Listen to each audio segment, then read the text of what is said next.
მოკლედ ბარსელონას კომაგების ესეთი საოცნებო ფინალი მივიღეთ მსოფლიოს ჩემპიონატზე. მესი, იამალის წინააღმდეგ. კიდევ ერთხელ დააკამბექა არგენტინამ და ზედიზედ მეორედ მოხვდა მსოფლიოს ჩემპიონატის ფინალში.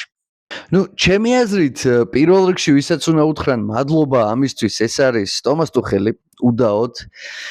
აბსოლუტური ჰარაკირი იყო მე-80 წუთზე მინდორზე ყავდა 6 მცველი და ბურთი დაუთმო გუნდს რომელსაც შემადგენლობაში ყავს ლიონელ მესი. ეს თუ არ არის სამწვრთნელო ჰარაკირი, რა არის მაშინ სიმართლე გითხრათ არ ვიცი. უცნაურია რომ ესეთ გამოცდილ მწვრთნელს როგორც ტუხელია, რომელსაც ჩემპიონთა ლიგა აქვს მოგებული, რომელსაც ფინალები აქვს ნათამაშები.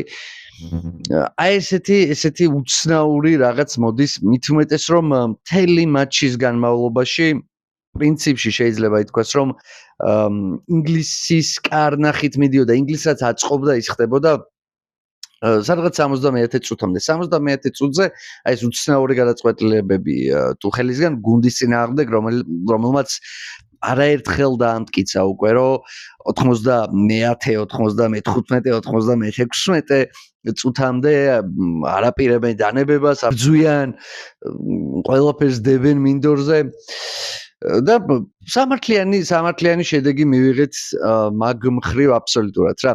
ბრავო არგენტინელებს, ბრავო მათ ხასიათს, ბრავო მათ ბრძოლის უნარიანობას, უდაოდ. და ხო, გილოცავთ მოკლედ ბარსელონას კომაგებო, იმიტომ რომ თქვენი საოცნებო ფინალი დაჯდა მსოფლიოზე. მოკლედ, ველოდებით ფინალს, ნახოთ იამალი თუ მესი, საინტერესოა. ხო და ვამოს, სხვა რა უნდა ვთქვათ.